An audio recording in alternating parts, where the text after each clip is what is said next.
نحمده ونصلي على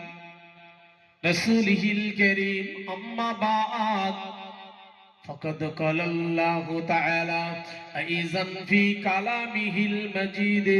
والفرقانه الحميد بسم الله الرحمن الرحيم ألا إن أولياء لا خوف عليهم ولا هم يحزنون قال النبي صلى الله عليه وسلم في الدنيا كأنك غريب أو عابر سبيل प्यारे हाजिरान मजलिस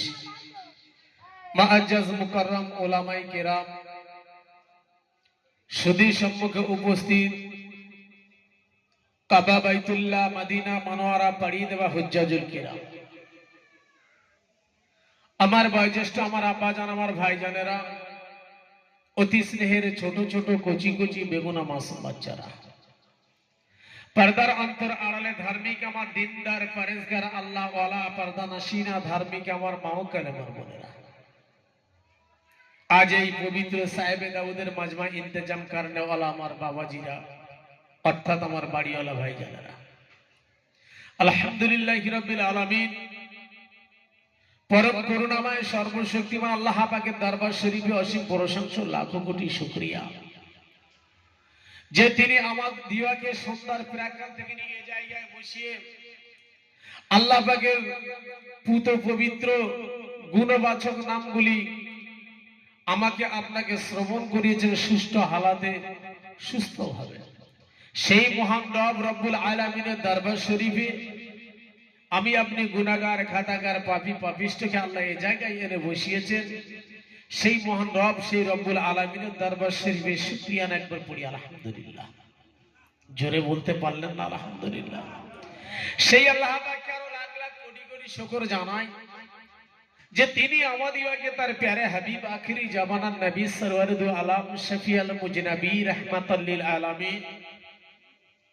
দয়ার নবী দ্বীনের নবী উম্মত প্রেমিক নবী উম্মত দরদি নবী এক কথা সত্যবাদী নবীর উম্মত হবার সৌভাগ্য আমার আল্লাহ পাক আমাকে আপনাকে দান করেছে একবার জোরে বলেন সুবহানাল্লাহ আরেকটু জোরে হবে না নারে তাকবীর নারে তাকবীর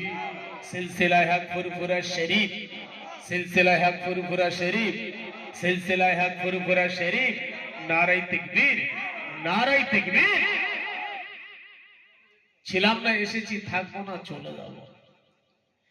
যাওয়ার আগে আপনাকে বাত বিচার করে দুনিয়া থেকে যেতে হবে সঠিক পন্থার উপরে থেকে যদি বিদায় নিতে পেরেছি গহীন কবর আছে কবর আমাকে আপনাকে নাজাত করবে এই দুনিয়া থেকে যদি বাত বিচার করে না যদি যেতে পারি কবর আমাকে আপনাকে ছাড়বে না আমি আপনি গুনাহগারকে আল্লাহ পাক দুনিয়ার জমিনে পাঠিয়েছে দুনিয়া থেকে কিছু নিয়ে যাওয়ার জন্য